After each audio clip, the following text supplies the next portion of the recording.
Good morning, everybody. I'm Bart Winkler. Welcome to the Bart Winkler Show. Grant Bills is here from Mad City Sports or whatever the fuck it's called. Oh, that only took like 15 seconds for the first F-bomb. What's it called? Sorry to Dan Schani's kids. I work for The Zone. That's so easy. That's just a station. You don't work for like the greater overarching network? Yeah, we do have a network. The sports. What's the network called? The Wisconsin Sports Zone Network. I don't have to spell this out for you. What did I say? Mad City Windows? Close. Mad City Windows and Bath. We're rebranding. Yes. Oh. And then Paul Immig from Goodest of Buddies Incorporated. Yes. LLC. From Better Call Paul LLC. Wow. Well, what's up, guys? Not much. What's up with you, bud? I got a new job. You did? Wow. I did. What does that mean? Tell us more. Well, it's a little uncomfortable kind of to say, but I got a new job. After a long search, part of me was looking, part of me wasn't. The bank called you back? Don't ruin my bit, you asshole. Sorry. Sorry. From the top, Tim, cut, and then we'll restart here in 3, 2, 1. Bart, Is that was actually what you were going to say? Did I just ruin that? What I was going to say was a job opened up at Batteries Plus. And I have the role of battery tester. What I will be doing is testing batteries and making sure, and so I take the battery and I play it out with different products. So if I play with a Game Boy, I play it and keep track of how long the battery lasts. Take notes. Take notes, document it. I'm going to do a vlog. Oh, no way. A vlog. Are you like their AA battery guy, AAA battery, or did you get both parts? Did you get both branches of? They're not letting you start right away with the 9 volts, are they? No. That's advanced work. So it's the little beads that you put in a scale in your key fob. Those. Oh, I don't even know what those are called, but yeah. The hearing aid batteries. I don't think this is the right sign language for it, but. All right, DK Metcalf, what does it mean? Loose butthole. So I'm on full-time CBS. Oh, so not Batteries Plus. Well, in addition both. to that, yeah, my days are going to be long, but we're going. We're like the Brewers did in '97. We're taking this thing national. How long have you had that line prepared? That's really good. Shit. That's good. That's good. Well, congrats, Bart. Genuinely, that is so exciting. And I gotta say, that I think so highly of your ability to host local radio. Over the last couple months listening on CBS, I feel the same way about your national prowess. You are very good at it. So congrats. Yeah, let's dance. It is a different dance. Let's blow smoke up Bart's butt here for a few minutes, shall we? No, I don't want. Don't do no, that. No. But I'm gonna say one thing. I have texted you. We're gonna make him really uncomfortable, Grant. So come up with another compliment. I will. And said when you monologue on the Bart Winkler Show podcast, it's like alarmingly good talking to yourself, because you were always, more than any other radio host that I know, like you were a conversationalist. Like you're very good. I hate talking about myself.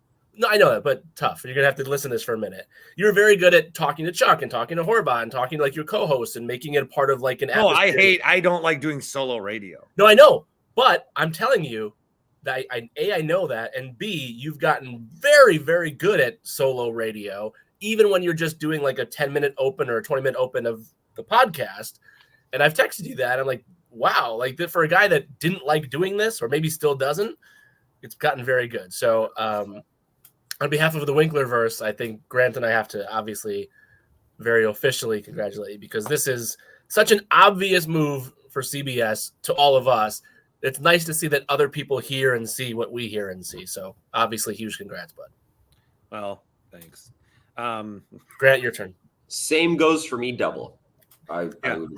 Well, it's like the same way that nobody gets into baseball to catch pop flies. You get in to be at the bat. Mhm. So that's how when I'm solo, I look at that as I'm fielding.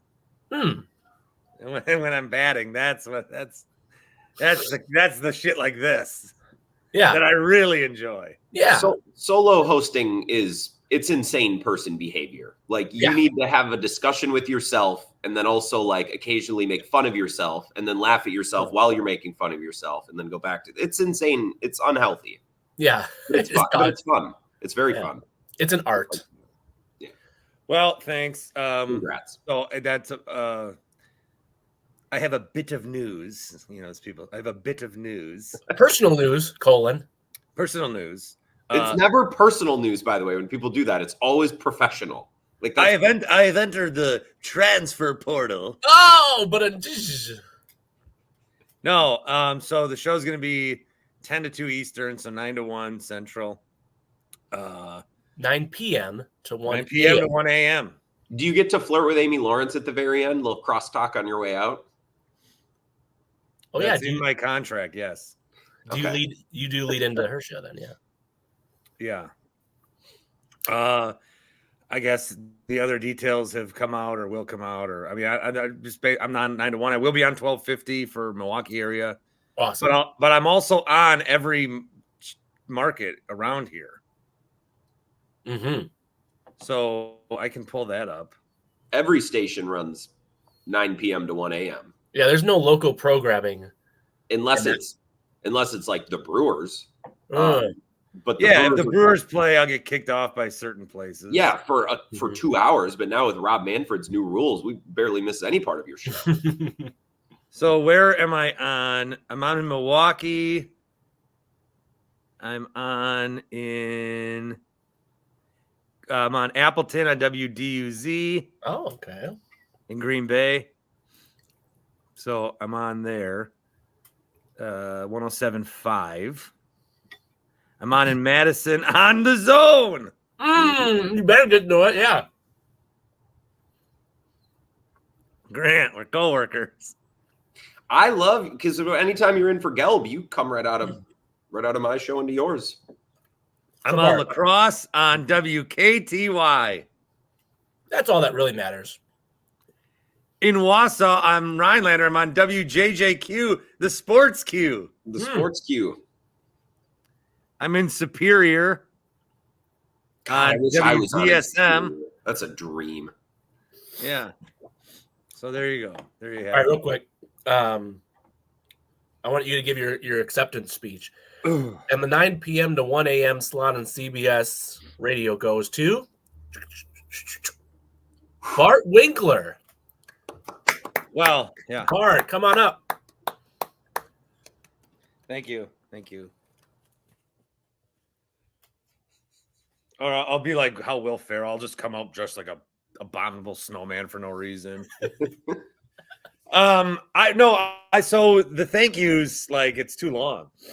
It's a cop out, but it is. I think so. The podcast will still, in some way or shape, or I'm not done with the podcast. I think that was something I should have addressed a little earlier. The podcast isn't over. Mm-hmm. I'm gonna have to change the name of it. Winklerverse. The Bart Brief. The Bart Brief. The Bart Brief. Bart's Brief. Diary of a Battery Plusman. But this is so when I've talked about this. Let me just do this real quickly. I don't want to. When I lost employment, this became an option because of the many people that said, "Hey, you should give it a try," and I kept it as a daily thing, which you guys kept as a routine in your lives. Maybe not every day, maybe after Packer games, whatever. But in the morning, Bart was on the radio or your audio platform, and you knew to find it. So without people listening, I wouldn't have continued. Like I needed listenership first, and I wouldn't have continued. And there's a lot of you guys that I have been able to meet, some that still like emerge out of the shadows, like every couple of whenevers. And all of it's good. All of it's good, and you're all part of it. Then sponsors came on board. Everyone that sponsors the show is a listener. Everybody is listening to the show, and they've come on and they've sponsored the show. And you didn't make me seek out any awkward like cold calling. It was, hey, we want to support this, and I want to and then you guys for like, Dan Schani uses Sun Interactive now for his website, and that kind of stuff is really, really cool. So that's been really fun. Everybody who's come on and given their time, whether it's in the comments or the videos, you guys for doing this every week, the Tim Shays of the world, as if there's more than one. Everybody that's jumped on, everybody that's been a part of this in any way. I don't not recognize what role you played in this. So I do want to keep it going. It will look different, which means I'll do it less. But I do still want to find a time every week where I do like a live whatever, and then we can take callers. Maybe, I don't know. I got to figure that out. This will be the last week of shows of 2023. I'm going to take off for the holidays. So no Packer post on Panthers game. Unless they lose, then I might have to fucking do something. New Year's Eve is my anniversary, so that's already out the window. And then I'll be on after the college football games on January 1st. You'll be on CBS National Radio on January 1st. So, like, everyone's invited to. I have to assume. Am I Greg counseling this podcast? No. I have to assume the vast majority of your Winklerverse will follow you over. Why would they not? You might just have to talk a little bit more Yankees and Jets than you're used to. Oh, I talk a lot of college football on that show, so watch out. All right, so I know. Just tell me when, so I know which parts to skip. Now you don't have to talk about baseball. Yeah, you probably have to talk more baseball. Well, I mean, I guess NBA, college football, NFL. Be ready to break down national baseball talk is baseball's fun to talk about. People rip on baseball, but either you're screaming about a Brewer game every day, which is fun, or you're like talking about the big topics of baseball, which is also fun. Get ready to break down that Yamamoto contract. Jesus, I hate baseball. Don't lead with that on your show. I want to shout out again Happy Place Hemp, not only for their partnership, but for the gummies I had last night to help me sleep. So we're trying to make lifestyle changes. We got to the gym. Well, I went last Friday and my legs have been sore since, so I haven't been back. But also I'm trying to have less alcohol. So during the week and with this new job, like I'm not going to come home, and it's one thing to like come home at 9, have a drink at 10. That's one thing. To come home at 1:30 and then have a drink when your family's in bed, that is something for a doctor to hear. So the gummies will be what helps me sleep the most.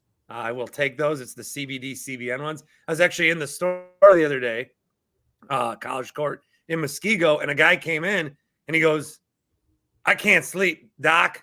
What do you got?" And the guy's like, "Yeah, just a couple of weeks ago, I just couldn't start sleeping." And so you got recommended the CBD CBN ones. And then the guy, Chris, was like, "How did you hear about us?" And I was like, "Please say Bart Winkler Show. Please say Bart Winkler Show." And the guy's like, "Oh, I was just across the street at Maddie's for lunch one day and I saw your place." I'm like, please let that count in the order. But whatever.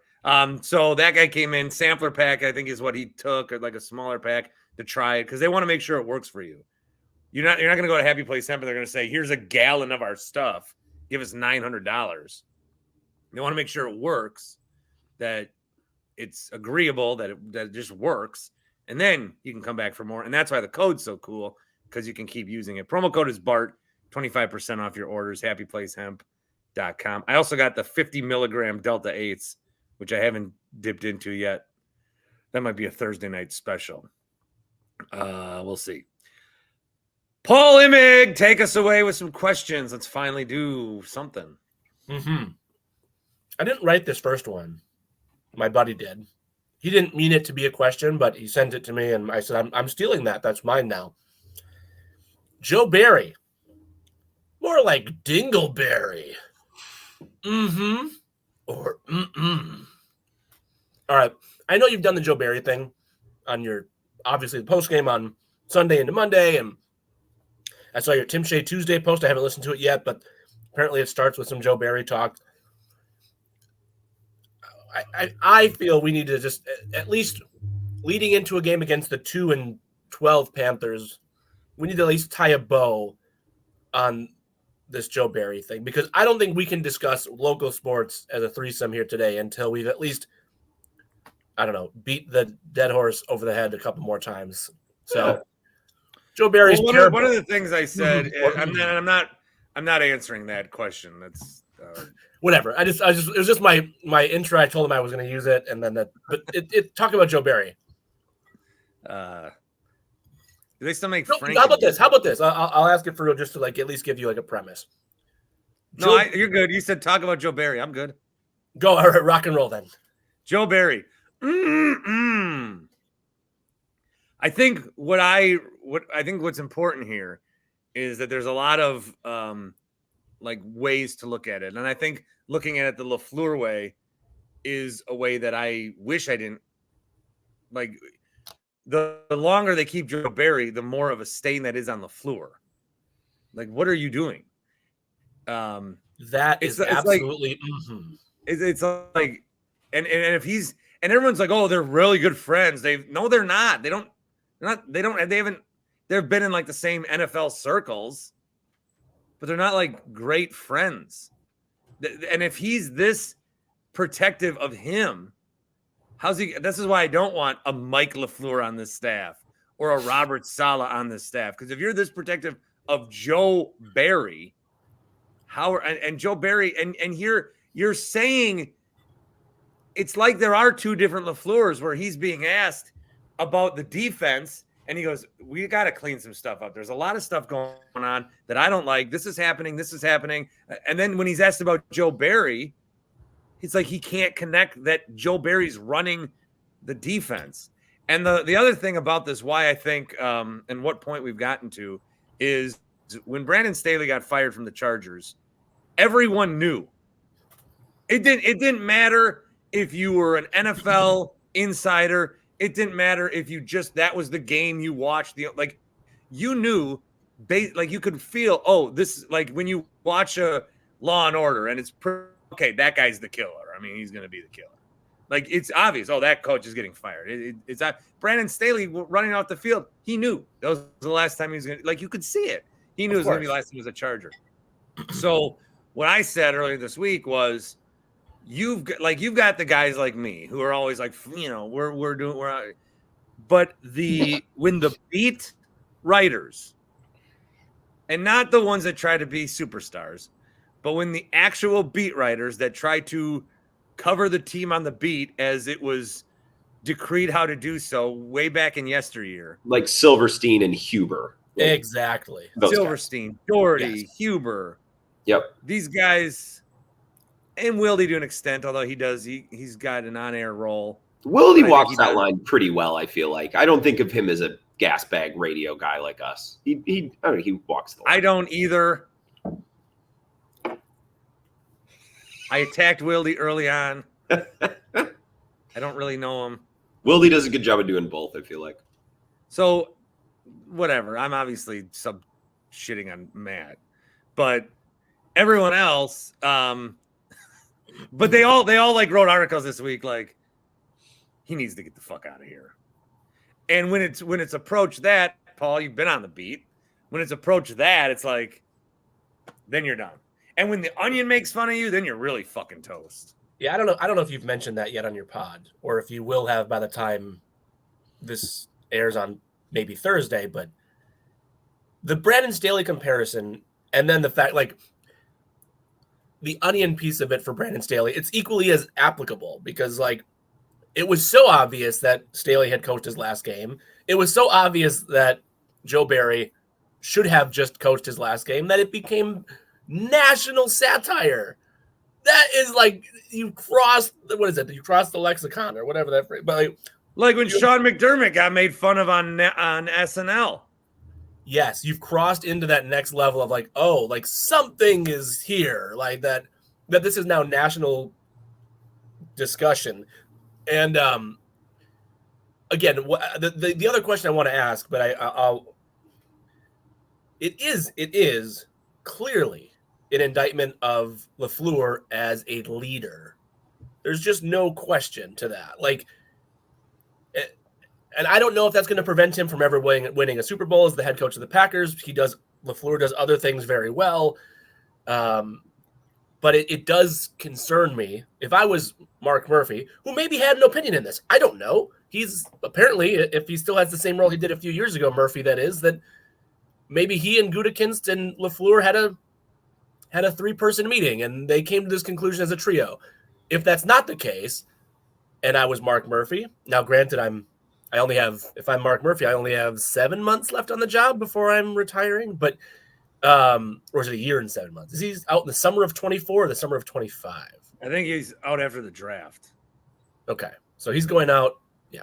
I would be like, it's concerning to me that LaFleur had the press conference that he did Monday. That's as his unofficial boss or leader of the franchise, like, I'd be like, oh, like this was your moment to do the obvious thing.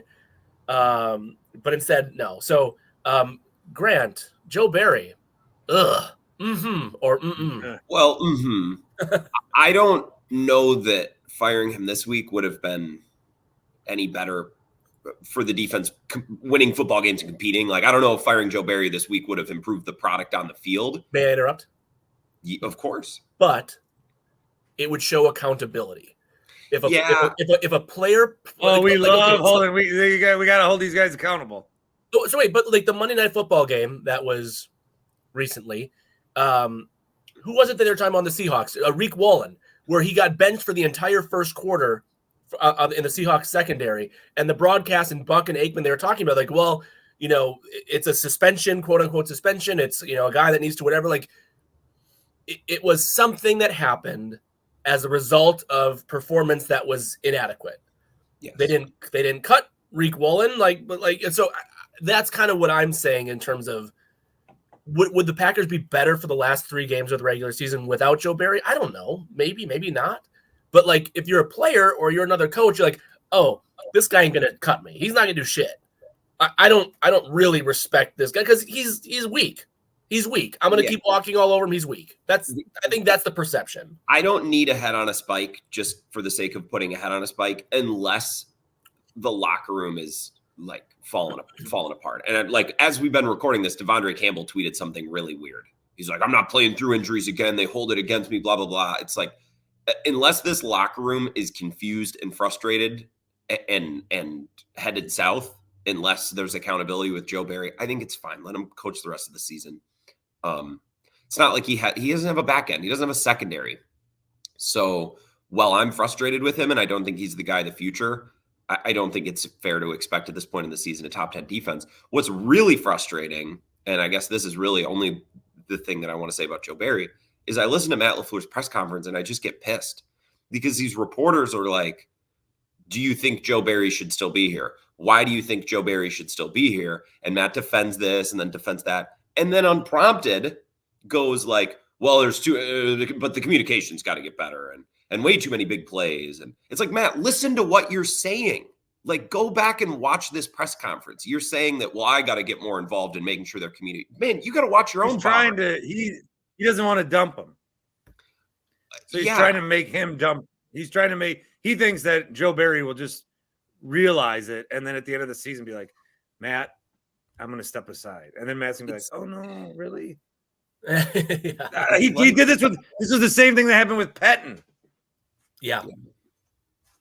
It went on too long. It's like if a and friend Don before that, really, yeah. It's like if a friend were to call me and be like, my relationship's not good. I'm like, oh, tell me about it. And then they're like, well, she's really mean to me and we're never happy. And like, we haven't made love in months.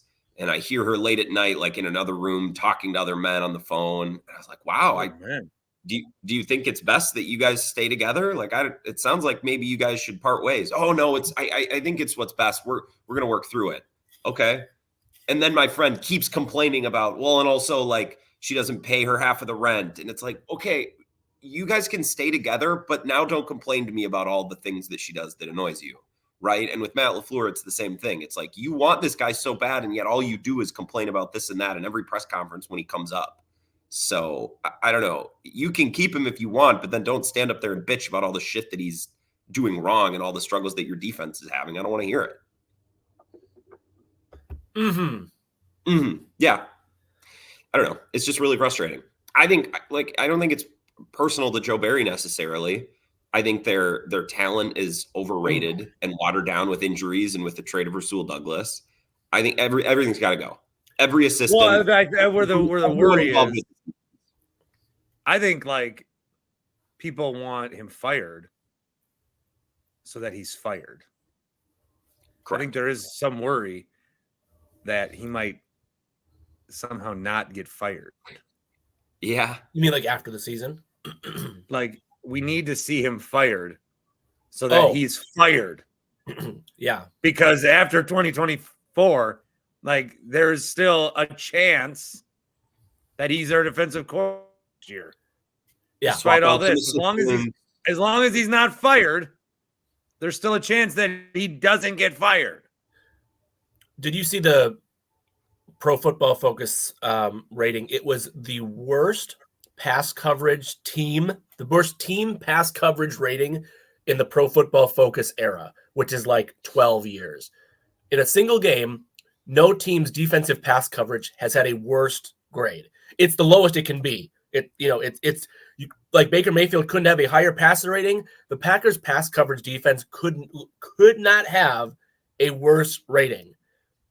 And like, I don't say this flippantly because Baker Mayfield should get credit for the pitch and catch that he was part of. But literally any NFL relatively competent level quarterback would have had that day. 90% of those completions were not like, oh, and he just fit it in a tight window. And, oh, it was so close. Like, it was, here's 8+ yards of freedom on any side of the receiver. Yeah. Just kind of lob it to him and it would be fine.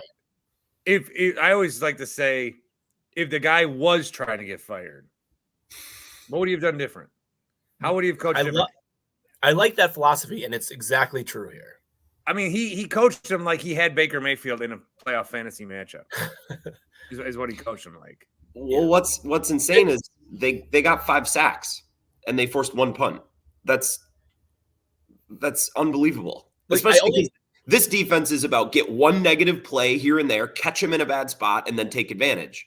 But they didn't take advantage. They had him in 2nd and 20 a couple of times throughout the game, and they instantly gave it up. I say this almost not as a joke.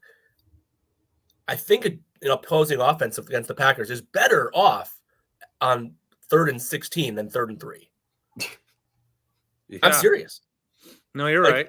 I would love to break down the numbers of like 3rd and hella long versus 3rd and short. Well, and see if it's really any different, or if in fact like the 3rd and long is a higher chance of success for the offense against the Packers. Did you guys see the down and distance tweet from Paul Noonan on I don't know this one.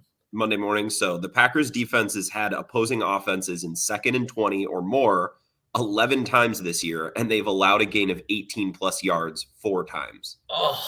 So almost 50, closing in on 50%. Half of the time they give up 18 yards on a 2nd and 20. And that's why Grant. So I'm going to compare the analogy to like when early in the season when we're like LaFleur, you have to take the training wheels off of Jordan Love. We don't know if he's good or not because you're not letting us find out. You're not letting for maybe are you being protective because you know he's not, like all those questions. Grant, to something you said a little bit ago about like, well, it like look, yes, but look at the players that Joe Barry has to work with for sure. Mm-hmm. Me and you could have done the job of what the defensive backfield did in that game because it wouldn't have mattered. Yeah. We weren't put in a position to show how bad you and I would have been. We just were told to kind of stand in this general area in the wrong general area. And so, like, at least, like, I saw, I don't know who tweeted this, but it's an obvious thought that I also had. It was like, just go man coverage. And if they get burned, they get burned, and just like live with that, because at least you can then know it was just like, well, we got out manned, not we got out schemed. And like that's what I'm appreciative of LaFleur with Love in the past month and a half, is like, he said, okay, like I'm just going to, if Love fails, he fails. If he succeeds, but I'm going to get out of his way. Yeah. Joe Barry is being so passive that we don't even like. Probably the defensive backfield, Stokes and Ballantyne and Valent, would get burned, but we don't even know that because it wasn't like they weren't even allowed to. I don't know. They might get burned a few times, but then they might make a couple plays. Like I'm a believer that, especially with corners who are wired, we agree that corners are wired a little different, right? Like they're this breed. I think you need to allow them to cock off and go one-on-one and play sometimes, at least.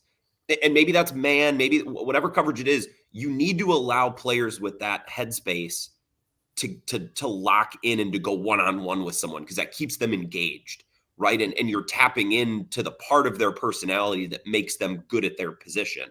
And when you have all those guys standing in a patch of grass, like I don't think there's anything inherently wrong with zone defense, but you're not making that mental switch for those guys. And I think it frustrates them. It's like, I want to hit someone. I want to compete. I want to talk trash. Yeah. And when you have them standing out in a patch of grass, that part of their game is it's muted. It's taken away. And if you listen to and if you're one of the wide receivers too, it's not like you just got chipped at the point of like, okay, so is that hut? And then you like, okay, I'm going to give you a little bit of contact, wide receiver. No. And then you can kind of go into our zone coverage. It's like 8 yards off and soft zone. So it's like, if you're a receiver, you're like, this is great. I'm not getting bumped. I'm not getting thrown off route. I can do whatever I want. Like, they're just literally letting me do whatever I want. I think the biggest problem, the biggest organizational issue with this, and I talked about it with the accountability, I would be concerned. I mean, as a viewer, as a fan, I'm concerned that LaFleur doesn't have that gene. I think it's confirmed at this point. He doesn't have that you are the weakest link, goodbye gene. He doesn't have it. Like, that's just not, he doesn't have that gene. I think that's troublesome. Like long term, like forget this season. I think long term that's a problem. Well, I don't know, just to put a pin in this, but when he's like, yeah, the defensive communication was bad, I'm gonna have to make sure I'm involved with that. It's like, no, that's not what I want. Like, you got you're coaching a bunch of kids on offense trying to figure out how to win football games for the first time. And now you need to check in defensive meetings to make sure they understand checks and calls. Like, the fuck out of here. I know Bart disagreed for a second. And why does he think that's the solution? Why does he think that's the thing? No. I don't know. Do you remember, Grant? You were probably in high school. But like when McCarthy gave up play calling for 13 games one season. 2015 was that? Something like that, right? You were on the beat at the time. I was. And so he was coming off the season in which, I mean, there were several like communication challenges on the sideline. There was that one game where McCarthy didn't know that Clay Matthews wasn't in. I'm trying. All the details are fuzzy in my head. It was a playoff game. It's like, oh, like I didn't even realize I should have done this. I should have done that, because McCarthy was so consumed in the offense. Then he gave the play calling to, I think it was Tom Clements at the time, or Edgar Bennett. I don't even remember. But he gave away. I think it was Tom Clements. That sounds right. Yeah. You guys were talking this whole time? We've been talking this whole time. We didn't need you. And so, but then McCarthy realized, like, oh no, like I need to focus on this. Like, I would tell LaFleur, I'm back. I would just tell LaFleur, like, yeah, you need to do your thing, and you need to trust that the person you hired to do that thing can do that thing. If you don't trust that the hired guy you hired to do that thing can do that thing, then that guy shouldn't be the guy. Like that. I don't know. We've beat the dead horse, but it needed to be done. That's why we're here. We're here to beat the dead horse. I don't think Joe Barry should have the best defense in the world. Let's make that clear, because I think some Packers fans are unreasonable. Like, this talent has been watered down throughout the year. I'm not saying that Joe Barry is supposed to take this unit and make them the best defense in football, but I'm very sure that it's not possible to get less out of the talent that they have than was gotten on Sunday. Like, you could do no worse. To Bart's point, if you wanted to get fired, what differently would you do? Nothing different. Like, that's what you would do. Their front had a good day. Rashawn Gary, Preston Smith, Lucas Van Ness, they showed up. Yes. And that was my thought for this game. It's like, well, all those guys are going to be pissed after the Giants game because they couldn't get home and everyone's throwing shade, and they got to Baker all day. They put him on the ground 5 times. They got a strip sack, and the defense did nothing with it. The back end didn't do anything with it. Bart, any closing thoughts? No, I got kicked off of the internet. Yeah, your internet was kind of shoddy until you got booted. And it kept recording you guys? What's that? It kept recording the show? Yeah, it didn't. I checked the clock. It was still going. Still moving? Huh. Mm-hmm. Paul was just telling stories of his time on the beat. He brought up 2015, and I think it was just because he wanted to talk about his time on the beat. But times I do not miss. You guys know Paul was on the beat? What a world. Well, tell us about your on Milwaukee days. Put that on a sticker and sell it in the Bart Winkler store. Did you know that Paul was on the beat? I'd wear a t-shirt that says that. All right. What non-Joe Barry topic? One I know we're going to disagree on. AEW. Yep. Kang, guys, fucking Jonathan Majors. Yeah, I saw that. I think what was the next Avengers movie going to be called? Or the 20, like in 2 years from now, like the Rise of Kang or Kang Dynasty. Kang Dynasty. Thank you. I like, or like, okay, what Marvel needs to do now that this happened is they need to do this. You know what Marvel? How about instead of writing your dissertation on what Marvel needs to do, how about you go watch the fucking Marvels movie? Oh, The Marvels, yeah, which was good. Did you dive into Echo coming out in a couple weeks? What's that one? That's a Hawkeye spinoff. TV show? Yeah. Their first TV MA in the Disney Plus streaming era. Really? For mature audiences? Kind of and Daredevil's supposed to be in it. Spoiler alert. He's in the trailers. All right. Anyway. Bart, the best superhero movies of this modern era are the R-rated ones. Logan, Deadpool, etc. Or mm-mm. I'm so over fucking Ryan Reynolds. I'm so over his. I'm pretty jacked for Deadpool 3 though. I love Deadpool's my favorite, and Logan was fantastic. Like superhero movies should be R. Like they should be R. Hard R. Like they should be violent. That's what they're battling against like supervillains. What are we doing?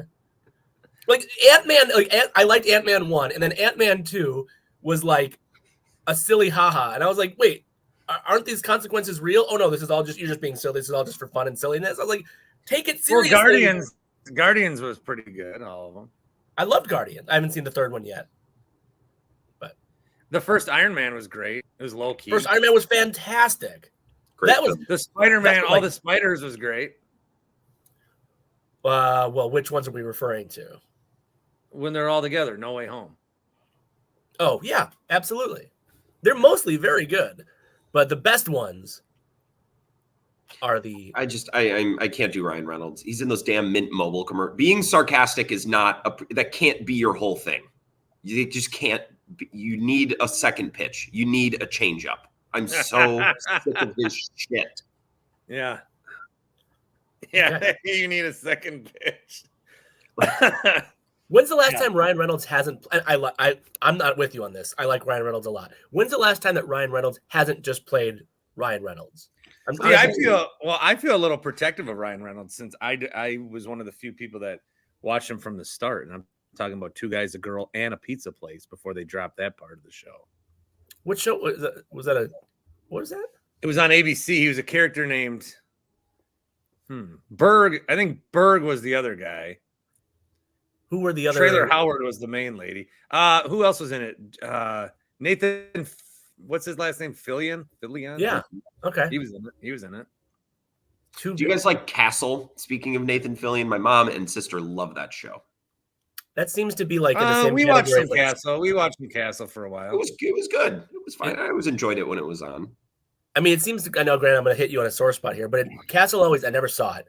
And I also never saw Suits. But it always reminded me of like, okay, it's just like a show that's on about a thing, and it's past, you just have it on the background, and it's fine. We've lost a purpose. We've lost that show. That's why Suits, I think, was so big this summer. And I'm not like everyone at BuzzFeed and The Ringer wrote their long column about this. It's like we got so obsessed with Thrones, with House of the Dragon, and these shows where you need to be like dialed in for an hour and 20 minutes. Like, it's high time we bring back the show that follows the same formula every week, and we kind of know what's going to happen. Family Guy just did the latest Family Guy just did a whole episode on network TV, how it's dead, and like every streamer needs to be whatever. And I mean, the plot got away, but sometimes, sometimes it's just Family like Guy episode. No, like that's why Friends used to be the biggest. Well, Seinfeld was the biggest show, and Friends was huge also. And Friends would come on at 7, and Seinfeld would come on at 8, and then ER would come on at 9. So for a night, you were invested. So NBC, not only did they have the task of finding big hits, but they had the task of finding shows that they could stick at the 7:30 and 8:30 that weren't going to require too much brain thought, that you could kind of just like watch and go, while you really waited for the next show. And that's where you got your Suddenly Susans and your Caroline in the Cities and your Inside Schwartzes and your Good Morning Miamis. Wow, I don't know these. I love getting Bart rolling on network TV. There's no one who knows network over-the-air broadcast television like Bart Winkler. I do. Just wait until everyone in lacrosse and all your other markets. I forget all your other markets that you just named earlier, but just wait till they get. Wait till you get your first network TV rant on national. I've done that plenty of times already. By the way, are you like when Jimmy Fallon got the Tonight Show? He had a very specific first guest. It had to be Robert De Niro, right? Do you have a first guest? Is your first guest important to you? Well, I'm not like hosting that kind of show. I know that, but I'm saying it will still be part of like the show's historical whatever. Like, the first you like whoever the first. Hey, you're the first guest. Like, you may not say that because you won't want to play up, but you should. Then it should be. Then it should be who the first two people on this pod were, and that was Tim and Toby. There you go. No, it doesn't matter. No. Okay. All right. Can you? I just want the show. How does that work? What? How do you? What? 9 to 1. That's just. Does that slot typically have a lot of guests? That's just very late. 9 to 1 is basically going to be like, my show's basically going to be like, holy shit, what just happened? What is this? Get that sound. Giannis did what? He's charging who? Yeah. All right. Is Drew Lock crying? Let's play that sound. You are Drew essentially Lock. America's post-game show for every sporting event. That's what you are. That's what you are. And I mean that in the best of ways. Well, that's what I told you I was going to say. Did you say that? I said that to you. Oh, shit. I said, and then Grant just stole it and took it as his own thought. I don't remember that. But well, Paul's been on America's pregame show. Mm-hmm. That's right. With Mike Hill. Yep, me and Mike. All right, here's the one we're going to disagree on. It wasn't Marvel or AEW. We won't go down that path. I want the Packers to win their final 3 games, even if missing the playoffs. Or this one is so obvious. The correct answer is so obvious. And I know you're not going to get it right. So go ahead. So I saw J.R. Radcliffe doing like some playoff things about Seattle losing, what it means, or winning, the Eagles losing.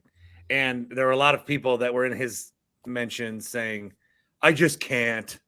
I see these. I just can't. I can't go there. I can't think about it. I just I can't. I am rooting for the same thing I've been rooting for every week this season. It's that for my favorite football team to win games. And I have strayed from that in the past. I have in the recent past when I thought there was a bigger picture here. And so that is like I wanted the end of an era. I wanted Aaron Rodgers to leave. I wanted Jordan Love to have a 6-win football team. And then, like, do the whole playoff thing, but in reverse. Now we're watching other teams and hoping they win to help our draft stock. Fucking draft.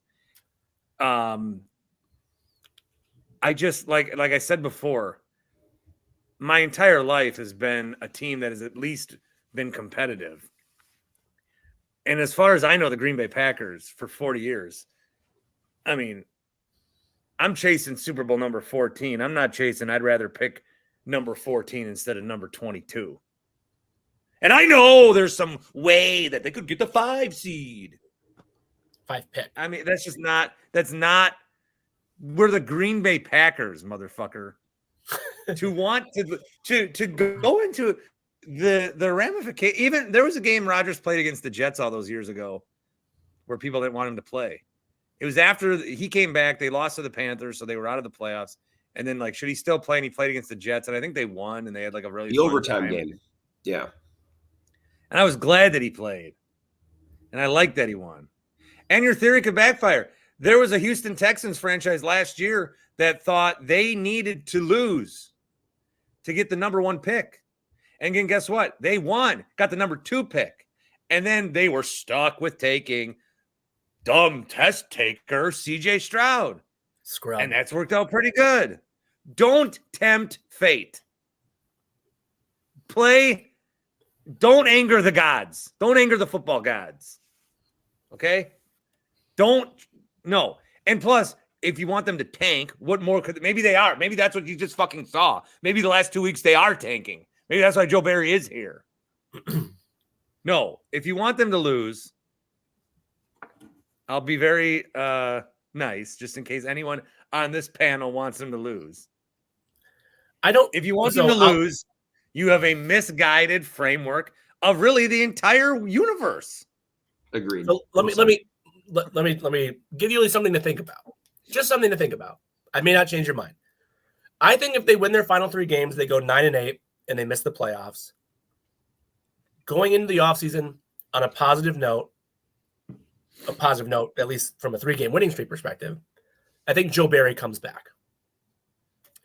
I believe, like with Jason Kidd, I believe the house is burning. It doesn't matter what's next. The house is on fire. Get the fuck out.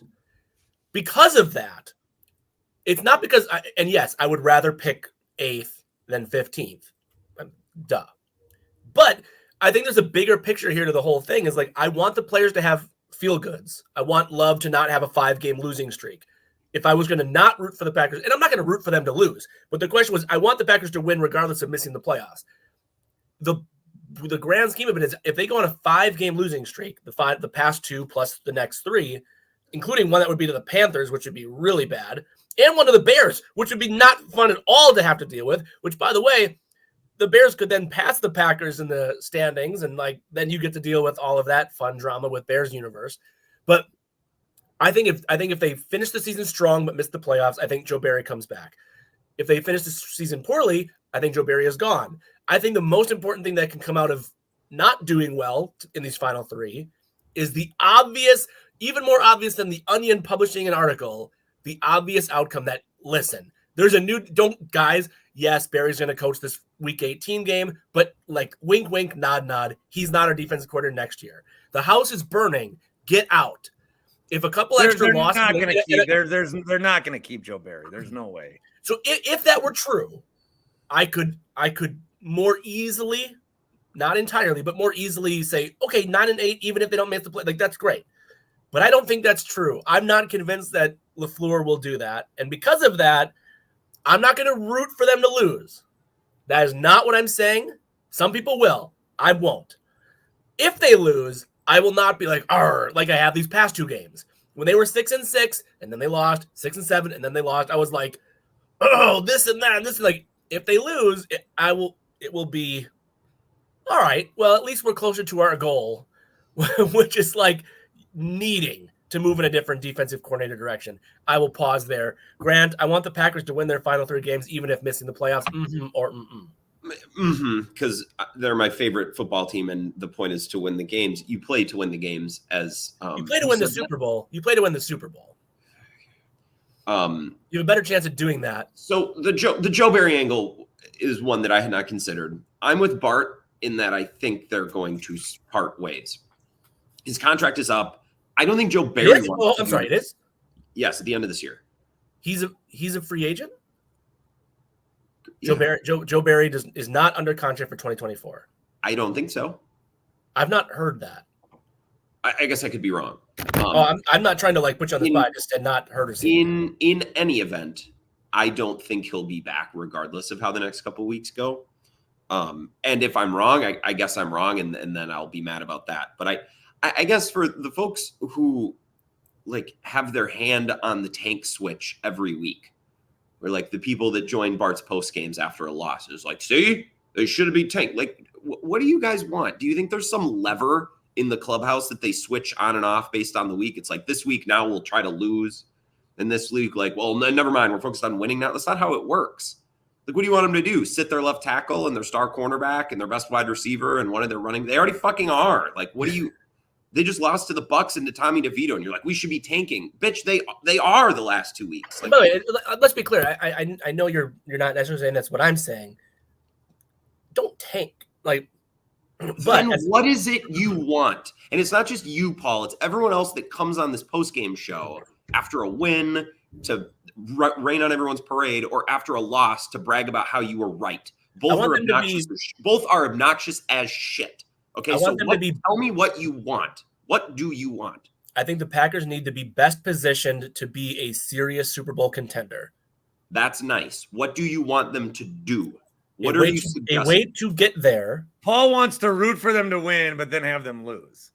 No, I won't. I will not be actively invested. I will not. I know this. I will not. Unlike the past 2 weeks, I will not be emotionally invested against the Panthers. I won't be. Okay. Let me answer your question, Grant. There's more than one way to build a team. Okay, fine. Mm-hmm. People get draft picks wrong all the time. Bart used the Bryce Young, CJ Stroud example. There's hundreds more. You can, like San Francisco, and yeah, their quarterback was the last pick of the draft. They had pick after pick after pick after pick, like where they were bad. They had low, early first-round draft picks. The Packers have really always not been bad enough. Like it's like, for me, it's like the Herb Cole idea as the owner of the Bucks. 8th seed. So you get swept out of the first round, and you're the 15th pick in the draft. Unless you strike Giannis gold, there's no way out of that. That's purgatory. So last year, the Packers were a different league. That's apples and oranges. Spiritually, understanding. I was using the 49ers as an example also, but my point is like there's a point at which you'd say, can the Packers win the Super Bowl with Joe Barry? My answer is definitively no. Is the Packers roster good enough right now, no matter how great their coordinators are, to win the Super Bowl? My answer is no. That means there needs to be a talent influx. You're going to have a better chance at that to happen the higher you pick, and the more obvious it is, because I don't trust LaFleur as a leader. I don't trust that without it being hit over the head so many times for him to make what seems like an obvious decision to 99% of us. Because of those things, I want them to be bad so that it's obvious that, hey, we need to do this differently. And not like, well, let me hear the counterpoint to we should do this differently. No, it's fucking obvious we need to do this differently. And until that point is hammered, that's what I would struggle with. As a front office person of the team, as a leader, as a fan, I want it to be obvious that this shit ain't working. That would be my answer to your question. Well, so it is, but it's obvious to everyone except for one gentleman. Unfortunately, that's the guy. It still is obvious. It's obvious to even LaFleur. It's obvious to LaFleur the defense isn't working. He hasn't made the connection yet that it's Joe. That's why I'm saying hit him over the head 3 more times, including an embarrassing loss to the Panthers, and it will have to happen. Like, it will have to happen. If the onion didn't make you do it, what will? So you are looking me in the eye right now and saying that you would prefer the Packers to lose the next 3 in a row, which are 3 games against what? The Panthers? Yep. That would be a joke loss. Bears. And 2 divisional rivals. Do you want that? It would suck. No shit. Yeah, it would. It would suck. They'd lose 5 in a row. And every bit of goodwill that the team built up this year would be gone completely. It would be torched. Except for the extreme outlier person, and I saw 1 or 2 of them. No one is blaming Jordan Love. I mean, I'm not saying he's been perfect. Jordan Love has not been perfect. No one except for that extreme outlier individual is looking at the last 2 losses and saying, oh, man, if Jordan Love were Aaron Rodgers, if Jordan Love had just been good. Love is clearly bad. Bring in the bench, bring in the next set. As long as Love keeps playing the way he's playing, and I, as a fan, still see Dontavian Wicks being like, holy shit, they found a guy in the 5th round. And all of these other like younger pieces developing. Lucas Van Ness getting more snaps and playing well with those snaps. Things like that, I will look back and say, the result in the moment, you lost to the Bears. You lost to the okay. Well, at least LaFleur is being just repeatedly smashed over the head with the obvious thing that has to happen. And I would say with Brian Gutekunst, with the upcoming draft, being hit over the head with like, what is it you clearly need to do differently? What is it you clearly need to do differently? And if you're 500 or 9-8 or 8-9, I don't think that message is as obvious. I want it to be obvious. I don't know that Brian Gutekunst needs a message. Hey, you really need to pick good players this year. Like, but strategically, like, what is Gutekunst's strategy in the draft? To take like the relative athletic score guys. To try to draft the best players. Yeah. Should we talk more about this Devondre Campbell tweet?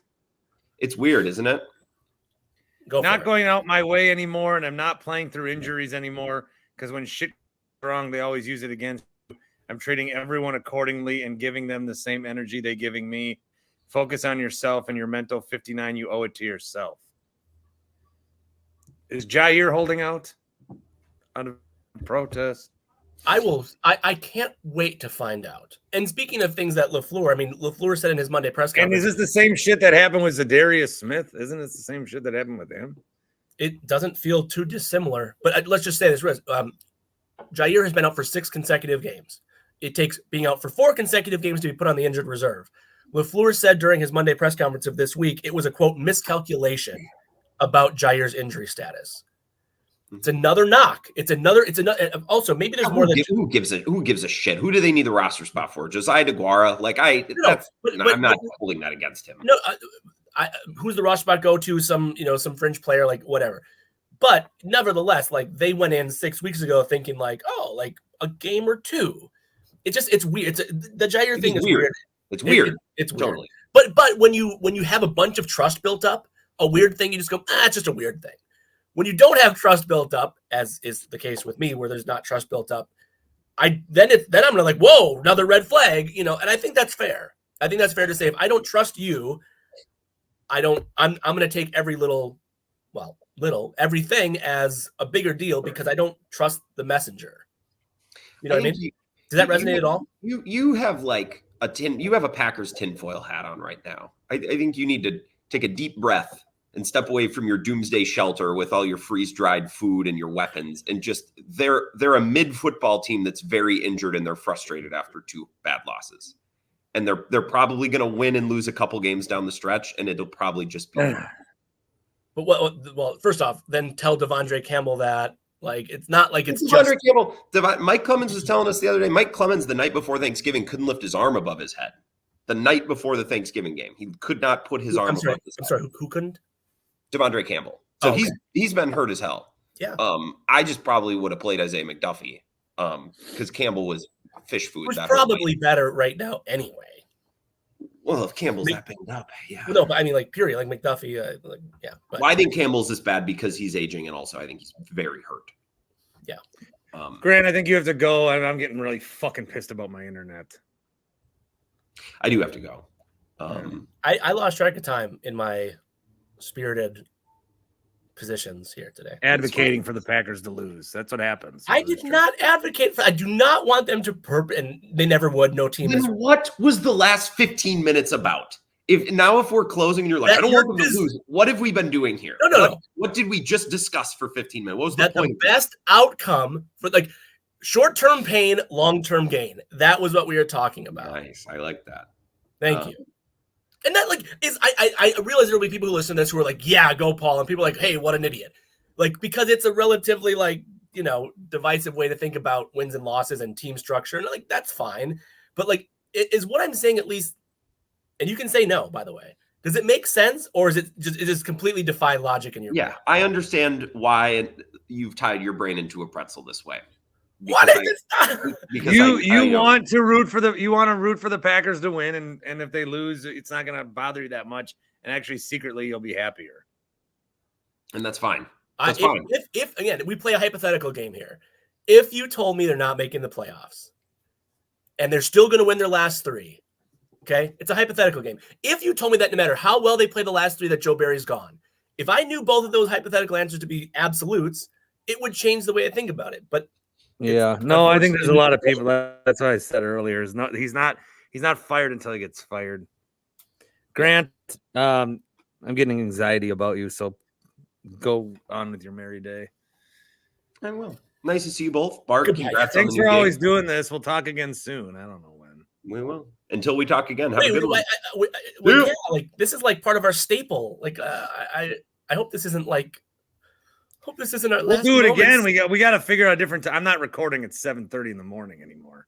Yeah. Oh, just because someone has to stay up late now, they can't do more. That's reasonable. All right. This has been a privilege as always. I'll talk to you both soon. Bye. Have a good one. Bye. See you. Oh my! Anything else on your brain? I don't know. Not particularly.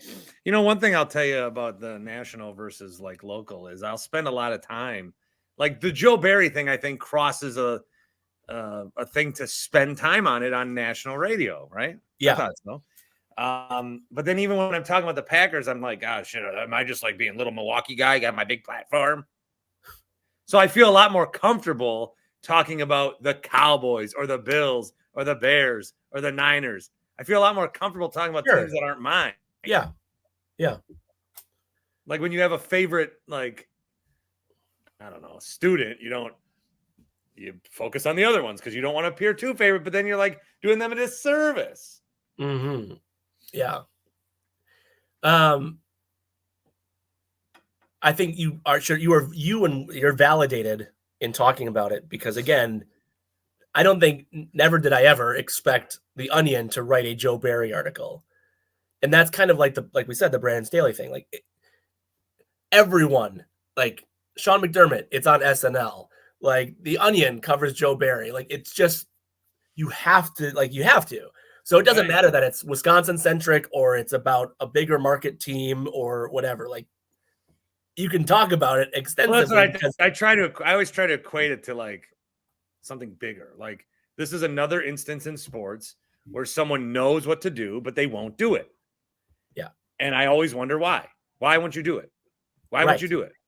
And there's not other than him being a bitch. I don't know that there's a real answer. If you were talking, if this same situation just happened with one of the other 31 teams and you were hosting a national show, there's nothing that any caller or guest would come on and say, Bart, you're thinking about this the wrong way. It's really good that LaFleur retained Joe Barry. That take does not exist, right? Like there's not an analyst who has come out and defended Joe Barry and said, and just, the everybody that does the film, you get all these film recaps Tuesday, Wednesday, Thursday, a lot of Joe Barry piling on now. But and that's my point is like, you're thinking of like, it's so obvious. And like, is this something I can talk about on a national show? Yes, because it's crossed over into like, if this was a different NFL team, Bart, I would say about that other NFL team, they don't know what they're doing. If the Chargers had not fired Staley, that would be a bigger topic than firing Staley because it would be like, wow, they do not know what they're doing, right?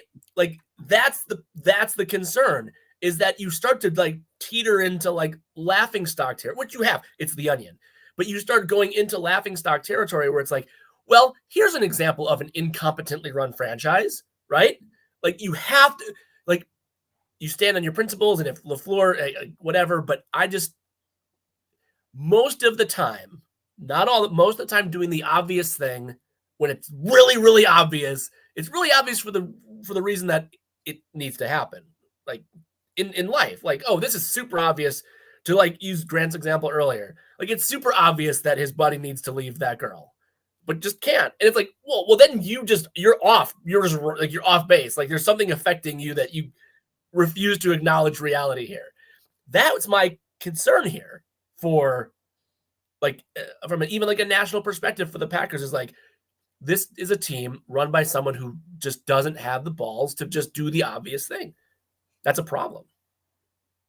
Hence, Lose 3 more, and I will trust that you might possibly have a better idea that this can't possibly continue.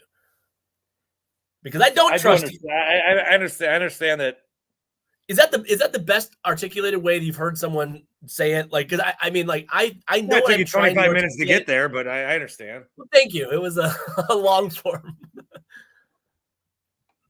Yeah. All right. Well, thank you for your services, not just here on this pod, but throughout the show history. Of course. Yes. I will miss these, at least the timing of this. It's a fun way. I would like, I don't know. I don't want to get like weird, but there's a place for some of the Chuck and Winkler shenanigans in the CBS universe. I'm very tentative to suggest anything to you because you should do you shouldn't, whatever. If you inquire, I'll be happy to give you an opinion, but I try not to be proactively giving you thoughts. I want this high tide to rise all boats. Like me doing a national show, it should mean that some of the guests we've had on, they can get some national rub. Some of the just people that come on here every night. Now you can start getting your calls in, and I'll make sure that you come on the air. And maybe, just maybe, a guy who has been in this business a lot longer than me as a journalist, one Steve Newsman. maybe I could bring him along on the ride. See, and like, whatever. I know we're just talking here, but you're also recording it. Is like what has made your show what it's been in different iterations on the radio and on podcasts and like now on a national level. Like, keep doing all that. Like, obviously, it's why you've stood out. It's why you've gotten to the point you've gotten to. Like, keep doing that stuff, and I will more than happily call my friend Steven or anyone else who might have made past appearances who may or may not be loosely connected to me. Yeah. If you need a good poem. Yeah, Buck. Yeah. Oh, you remember Buck? I didn't remember Buck's name. Buck and Tosa, sure. Buck and Tosa is a poem. All right. I remember everybody. If you ever have a producer whose girlfriend's dad.